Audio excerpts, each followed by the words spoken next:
بس أوضح لك كده سريعا مفهوم التلعثم وإزاي نعالجه.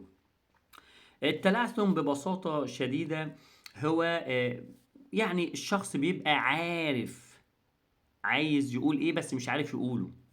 تمام. هو عدم انسياب الكلام، يعني كأن الكلام ماشي على الهوا والهوا بيقطع منه. تمام. طيب، طبعا التلعثم ليه اكتر من طريقة، او التأتأة يعني ليه اكتر من شكل. الجزء الاول ممكن ابدأ اكرر الصوت او الحرف، اقول مثلا كتاب، او اعمل اطاله محمد. تمام. او يحصل حبسه كلاميه، ان انا اقف كده لدرجه ان احس ان ايه، ان انا وقفت الكلمه، او كاني مش هتكلم وبعدين ابدا اتكلم. فده بنعتبره نوع من انواع او شكل من اشكال التلعثم والتأتأة. ازاي نعالجه؟ طب خلينا نقول ان التأتأة والتلعثم يا ساده حتى الآن لا يوجد سبب للتلعثم، وبالتالي كل الدراسات والنظريات اللي بتشتغل على علاجها هي دراسات ونظريات اجتهد فيها العلماء وأدوا فيها أداء قوي جدا لدرجة إن هي عالجت كتير جدا من الناس. تمام. فاحنا بنشتغل على التكنيكات دي، وارجعوا للنماذج المميزة اللي كان عندها تأتأة واتعالجت منها، هتلاقوا كتير جدا جدا جدا. طب تعالوا بقى نخش على الاختبار اللي بنقيس من خلاله شدة التلعثم. خلي بالك بقى، الصورة دي أول صورة، بقول لك بص على الصورة، اوصف لي كل حاجة في الصورة. فأنت تاخد نفس، أرجوك دلوقتي بقى شغل عملي. هتاخد نفس من الأنف بقوة، وتبدأ تقول: أنا شايف رجل وست وأطفال وخضرة وباب. قولها كلمة كلمة، اوصف كل حاجة في الصورة. وقف الفيديو واوصف لي الصورة الأولى. أيوة، وقفوا الفيديو وخد نفس واوصف كل حاجة كلمة كلمة. الصورة التانية، ناخد نفس. شايف طفلين بيلعبوا في الرمل. شايف طفلين على الشجرة. شايف رجل بيقص النجيلة. أيوة بالظبط، احمل اللي بقول لك عليه. خش على الصورة التالتة، خد نفس خد نفس. ايوه اوصف لي، ايوه اوصف. شايف طفلتين بيلعبوا كورة. شايف طفلة بتلعب في الرملة. اوصف اوصف، اتكلم اتكلم. تمام، خد نفس. اوصف الصورة اللي قدامك. خد نفس. شايف طفلة قاعدة على مكتب. كمان دي غرفة أطفال. ابدأ اوصف كل حاجة في الصورة. الصورة دي بقى هنقول لك ايه المهن اللي انت شايفها. شايف طبيب، وكمان ضابط، وكمان مهندس. شايف مهندسة. شايف طيار. ممتاز. خد نفس واوصف كل حاجة في الصورة. وقف الفيديو أرجوك، وقف الفيديو واحدة واحدة.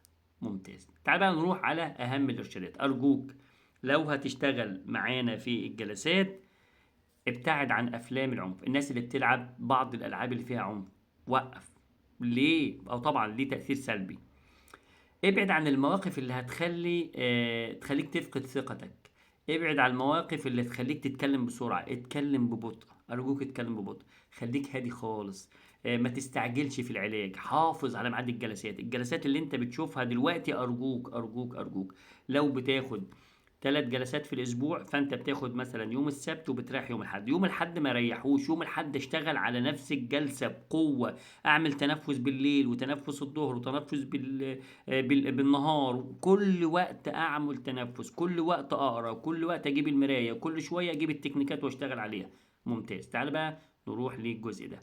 اقول لك اقرا النص ده كلمه كلمه. هتاخد نفس.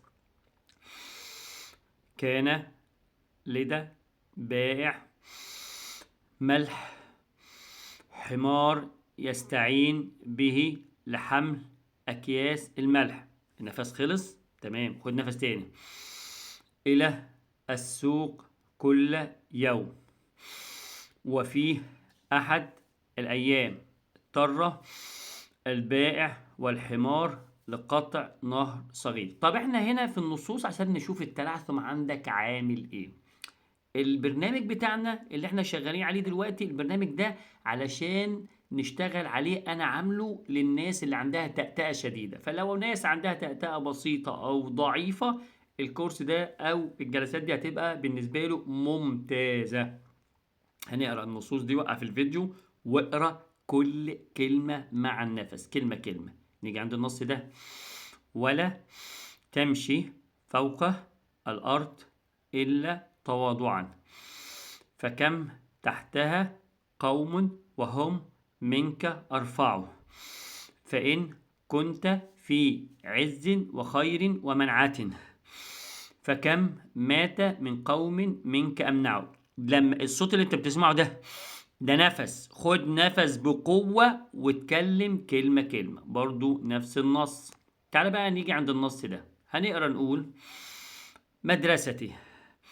مدرستي كبيرة، بها حجر كثيرة للدراسة، ولها فناء واسع نلعب فيه ونمرح. ده معناه ايه؟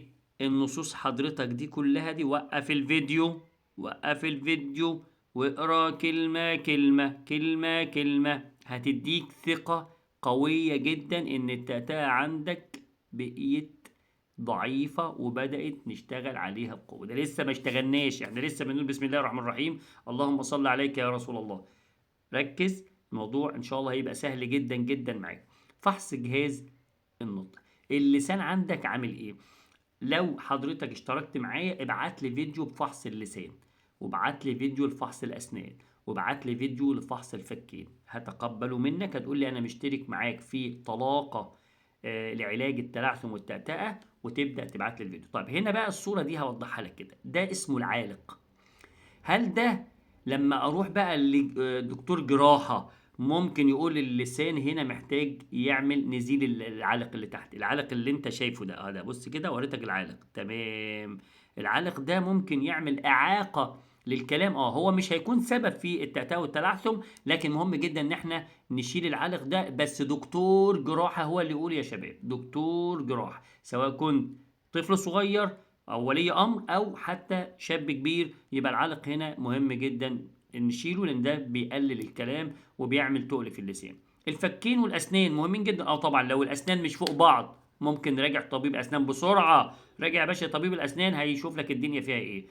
هنا بقى التنفس بنشوف ايه قوة التنفس. لو عرفت تجيب اللعبة دي وتشتغل بيها كويس جدا، او تجيب ورقة وتحطها قدامك وتاخد نفس وتنفخ بقوة، والله التنفس عندك كويس، يبقى جميل جدا. الناس اللي جسمها تخين شوية نخلي بالنا، ده بيعمل مشكلة. الشفاه، لو الشفة الأرنبية عندي ده اسمه جهاز النطق.